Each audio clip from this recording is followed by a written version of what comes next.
Welcome to the Buddha's Wisdom Podcast. This is Series 2 of the Buddha's Wisdom Podcast, which is a narration of the Majjhima Nikaya, the Middle Discourses of the Buddha. This episode is the 5th Sutta of the Majjhima Nikaya. It's called the Anangana Sutta. It means unblemished. This sutta, as the title suggests, is about blemishes, or bad and unskillful wants or wishes, and how to abandon them and develop an unblemished mind free of the taints. This translation of the Anangana Sutta is by Bhikkhu Sujato and narrated by Sol Hanna. The full text of the sutta can be found on Sutta Central. This and other useful links can be found in the description below. The Anangana Sutta, Unblemished. So I have heard. At one time the Buddha was staying near Savatthi in Jeta's Grove, Anathapindika's monastery. There Sariputta addressed the mendicants. "Reverends, mendicants!" "Reverend," they replied. Sariputta said this: "Mendicants, these 4 people are found in the world. What for? One person with a blemish doesn't truly understand there is a blemish in me. But another person with a blemish does truly understand there is a blemish in me. One person without a blemish doesn't truly understand there is no blemish in me. But another person without a blemish does truly understand there is no blemish in me. In this case, of the 2 persons with a blemish, the one who doesn't understand is said to be worse, while the one who does understand is better.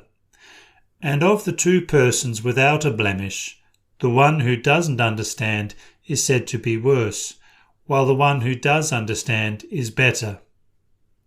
When he said this, Venerable Maha Moggallana said this to him: "What is the cause, Reverend Sariputta?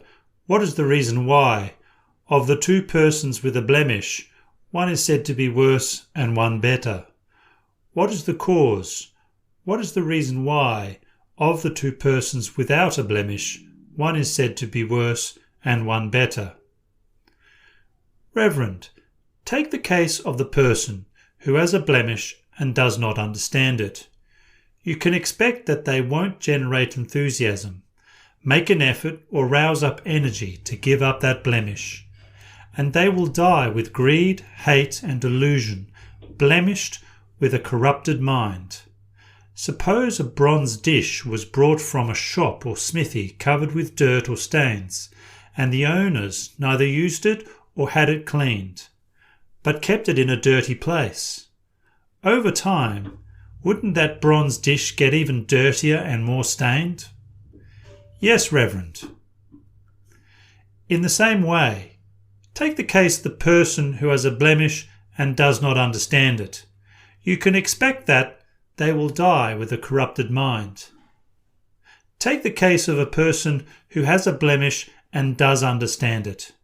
You can expect that they will generate enthusiasm, make an effort, and rouse up energy to give up that blemish, and they will die without greed, hatred and delusion, unblemished, with an uncorrupted mind. Suppose a bronze dish was brought from a shop or a smithy covered with dirt or stains, but the owner used it and had it cleaned, and didn't keep it in a dirty place. Over time, wouldn't that bronze dish get cleaner and brighter?" "Yes, Reverend." "In the same way, take the case of the person who has a blemish and does understand it. You can expect that they will die with an uncorrupted mind. Take the case of the person who doesn't have a blemish but does not understand it. You can expect that they will focus on the feature of beauty, and because of that, lust will infect their mind, and they will die with greed, hate and delusion, blemished with a corrupted mind. Suppose a bronze dish was brought from a shop or smithy, clean and bright, and the owners neither used it or had it cleaned, but kept it in a dirty place. Over time, wouldn't that bronze dish get dirtier and more stained? Yes, Reverend. In the same way, take the case of a person who has no blemish and does not understand it. You can expect that they will die with a corrupted mind. Take the case of the person who doesn't have a blemish and does understand it. You can expect that they won't focus on the feature of beauty, and because of that, lust won't infect their mind. And they will die without greed, hate and delusion, unblemished, with an uncorrupted mind. Suppose a bronze dish was brought from a shop or smithy, clean and bright, and the owners used it and had it cleaned, and didn't keep it in a dirty place. Over time, wouldn't that bronze dish get cleaner and brighter? Yes, Reverend. In the same way, take the case of the person who doesn't have a blemish and doesn't understand it. You can expect that they will die with an uncorrupted mind. This is the cause, this is the reason why, of the two persons with a blemish, one is said to be worse and one better. And this is the cause, this is the reason why, of the two persons without a blemish, one is said to be worse and one better. Reverend, the word blemish is spoken of, but what is blemish a term for? Reverend, blemish is a term for the spheres of bad, unskillful wishes. It's possible that some mendicant might wish, if I commit an offence, I hope the mendicants don't find out. But it's possible that the mendicants do find out that the mendicant has committed an offence. Thinking, the mendicants have found out about my offence. They get angry and bitter, and that anger and that bitterness are both blemishes. It's possible that some mendicant might wish, if I commit an offence, I hope the mendicants accuse me in private, not in the middle of the Sangha. But it's possible that the mendicants do accuse the mendicant in the middle of the Sangha. It's possible that some mendicant might wish, if I commit an offence, I hope I'm accused by an equal, not by someone who is not an equal. But it's possible that someone who is not an equal accuses the mendicant.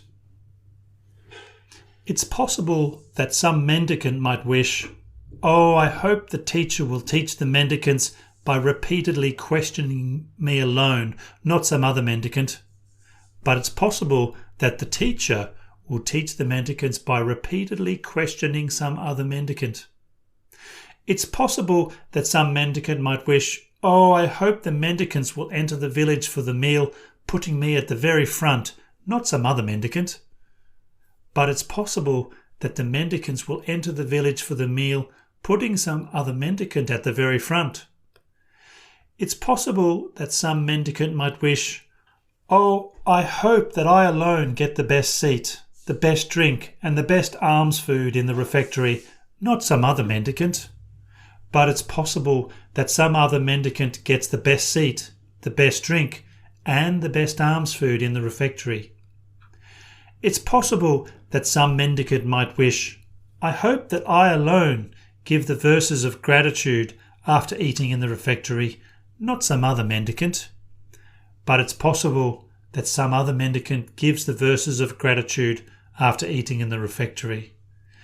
It's possible that some mendicant might wish, oh, I hope that I might teach the Dhamma to the monks, nuns, laymen and laywomen in the monastery, not some other mendicant.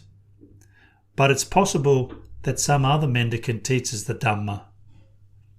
It's possible that some mendicant might wish, oh, I hope that the monks, nuns, laymen and laywomen will honour, respect, revere and venerate me alone, not some other mendicant.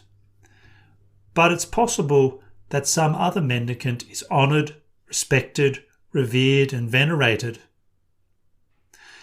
It's possible that some mendicant might wish, I hope I get the nicest robes, alms food, lodgings and medicines and supplies for the sick, not some other mendicant. But it's possible that some other mendicant gets the nicest robes, alms food, lodgings and medicines and supplies for the sick. Thinking, some other mendicant has got the nicest robes, alms food, lodgings and medicines and supplies for the sick, they get angry and bitter. And that anger and that bitterness are both blemishes. Blemish is a term for these spheres of bad, unskillful wishes. Suppose these spheres of bad, unskillful wishes are seen and heard to be not given up by a mendicant. Even though they dwell in the wilderness, in remote lodgings, eating only alms food, wander indiscriminately for alms food, wear rag robes, and wear shabby robes, their spiritual companions don't honour, respect, revere and venerate them. Why is that? It's because these spheres of bad, unskillful wishes are seen and heard to be not given up by that venerable. Suppose a bronze dish was brought from a shop or a smithy, clean and bright.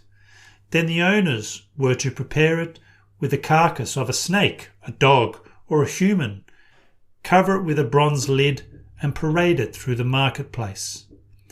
When people saw it, they'd say, "My good man, what is it that you're carrying like a precious treasure?" So they'd open the lid for people to look inside. But as soon as they saw it, they were filled with loathing, revulsion and disgust. Not even those who were hungry wanted to eat it, let alone those who had eaten. In the same way, when these spheres of bad, unskillful wishes are seen and heard to be not given up by a mendicant, their spiritual companions don't honour, respect, revere and venerate them. Why is that? It's because these spheres of bad, unskillful wishes are seen and heard to be not given up by that venerable. Suppose these spheres of bad, unskillful wishes are seen and heard to be given up by a mendicant. Even though they dwell within a village, accept invitations to a meal, and wear robes offered by householders, their spiritual companions honour, respect, revere, and venerate them. Why is that? It's because these spheres of bad, unskillful wishes are seen and heard to be given up by that venerable. Suppose a bronze dish was brought from a shop or smithy, clean and bright, and the owners were to prepare it with boiled fine rice, with the dark grains picked out, and served with many soups and sauces, cover it with a bronze lid, and parade it through the marketplace. When people saw it, they'd say, "My good man, what is it that you're carrying like a precious treasure?" So they'd open up the lid for people to look inside. And as soon as they saw it, they were filled with liking, attraction and relish. Even those who had eaten wanted to eat it, let alone those who were hungry. In the same way, when these spheres of bad, unskillful wishes are seen and heard to be given up by a mendicant, their spiritual companions honour, respect, revere and venerate them. Why is that? It's because these spheres of bad, unskillful wishes are seen and heard to be given up by that venerable. When he said this, Venerable Maha Moggallana said to him, "Reverend Sariputta, a simile springs to mind." "Then speak as you feel inspired," said Sariputta. "Reverend, at one time I was staying right here in Rajagaha, the mountain fold. Then I robed up in the morning and, taking my bowl and robe, entered Rajagaha for alms. Now at that time, Samiti, the cartwright, was planing the rim of a chariot wheel. The Ajivaka ascetic Panduputta, who used to be a cartwright, was standing by, and this thought came to his mind. Oh, I hope Samiti the cartwright planes out the crooks, bends and flaws in this rim. Then the rim will be rid of crooks, bends and flaws, and consist purely of the essential core. And Samiti planed out the flaws in the rim just as Panduputta thought. Then Panduputta expressed his gladness. He planes like he knows my heart with his heart. In the same way, there are those faithless people who went forth from the lay life to homelessness, not out of faith, but to earn a livelihood. They are devious, deceitful, and sneaky. They're restless, insolent, fickle, scurrilous, and loose-tongued. They do not guard their sense doors or eat in moderation, and they are not dedicated to wakefulness. They don't care about the ascetic life and don't keenly respect the training. They are indulgent and slack, leaders in backsliding, neglecting seclusion, lazy and lacking energy. They are unmindful, lacking situational awareness and immersion, with straying minds, witless and stupid. Venerable Sariputta plains their faults with this exposition of the teaching as if he knows my heart with his heart. But there are those gentlemen who went forth from the lay life to homelessness out of faith. They're not devious, deceitful and sneaky. They are not restless, insolent, fickle, scurrilous and loose-tongued. They guard their sense doors and eat in moderation, and they are dedicated to wakefulness. They care about the ascetic life and keenly respect the training. They're not indulgent or slack, nor are they leaders in backsliding, neglecting seclusion. They're energetic and determined. They're mindful with situational awareness, immersion, and unified minds. Wise, not stupid. Hearing this exposition of the teaching from Venerable Sariputta, they drink it up and devour it, as it were. And in speech and thought they say, "It's good, sirs, that he draws his spiritual companions away from the unskillful and establishes them in the skillful." Suppose there were a woman or man who was young, youthful, and fond of adornments, and had bathed their head. After getting a garland of lotuses, jasmine, or liana flowers, they would take them in both hands and place them on the crown of the head. In the same way, those gentlemen who went forth from the lay life to homelessness out of faith say, "It's good, sirs, that he draws his spiritual companions away from the unskillful and establishes them in the skillful." And so these two spiritual giants agreed with each other's fine words.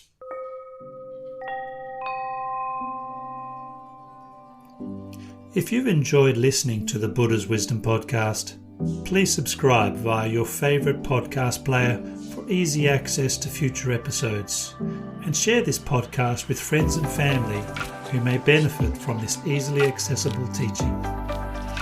If you'd like to find out more about the Buddha's Wisdom podcast, or if you'd like to support this free distribution Dhamma project by making a one-off or recurring donation, follow the everydaydhamma.net link in the description below. Thanks for listening. May you all find happiness and peace.